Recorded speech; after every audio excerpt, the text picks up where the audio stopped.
Bismillahirrahmanirrahim. Jangan lupa subscribe ya. Manusia memilih kafir, itu haknya.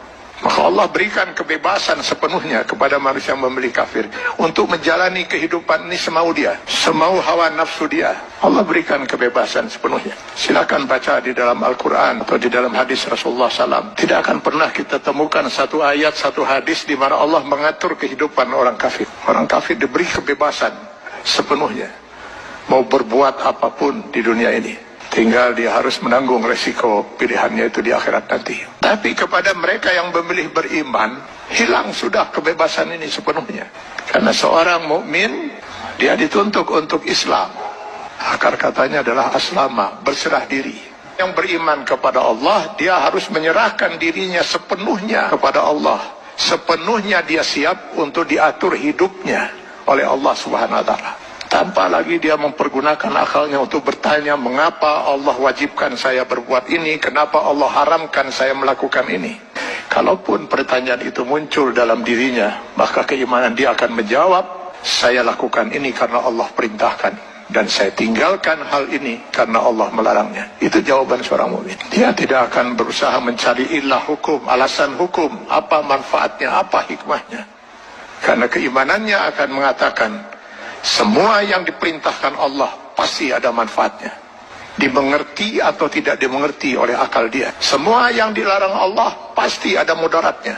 14 abad umat Islam tidak pernah mengerti bahwa dalam daging babi itu terdapat cacing pita. Cacing pita baru ditemukan di akhir abad 18 Masehi. Apakah umat Islam selama 14 abad itu makan daging babi? Tidak. Setiap yang dilarang oleh Allah pasti ditinggalkan oleh seorang mukmin. Maka seorang mukmin harusnya siap untuk mengislamkan dirinya secara penuh, secara utuh, secara kafah. Maka kepada orang yang memilih beriman itu Allah menyeru, ya ayyuhalladzina amanu dukhulu fis-silmi kafah. Kalau memang kalian memilih beriman, masuklah ke dalam Islam itu secara kafah, secara utuh. Mengislamkan diri kita setiap detik, baik dalam hubungan hablum minallah maupun hablum minan nas. Itulah sebabnya Allah menurunkan 6.666 ayat Al-Quran, yang sebagian dari ayat Al-Quran ini dijelaskan oleh kurang lebih 5.000 hadis Rasulullah SAW. Kenapa harus Allah turunkan ribuan ayat Al-Quran dan ribuan hadis ini? Karena yang mau diatur hidup seorang mukmin itu bukan hanya sekedar sholat, saum, zakat, haji saja. Seluruh kehidupan dia per detik, Pak. Mulai dari masuk WC, keluar WC, sampai mengatur kehidupan bermasyarakat, bernegara. Ini kalau dia mau milih beriman.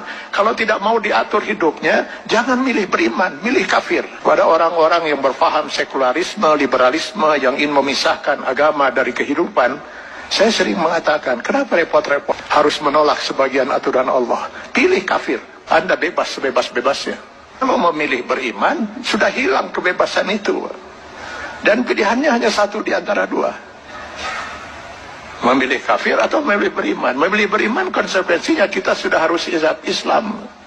Mengislamkan diri kita, menyerahkan sepenuhnya diri kita untuk diatur hidup kita oleh Allah Subhanahu wa Ta'ala. Karena itu setiap orang mukmin sadar betul bahwa selamat tidaknya dia termasuk orang yang ditangisi oleh tidak oleh Rasulullah SAW.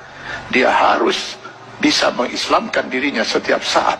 Karena yang nanti akan dimintai pertanggungjawaban di yaumil akhir bukan hanya sebatas sholat, zakat, saum, haji saja, tapi seluruh kehidupan dia per detik.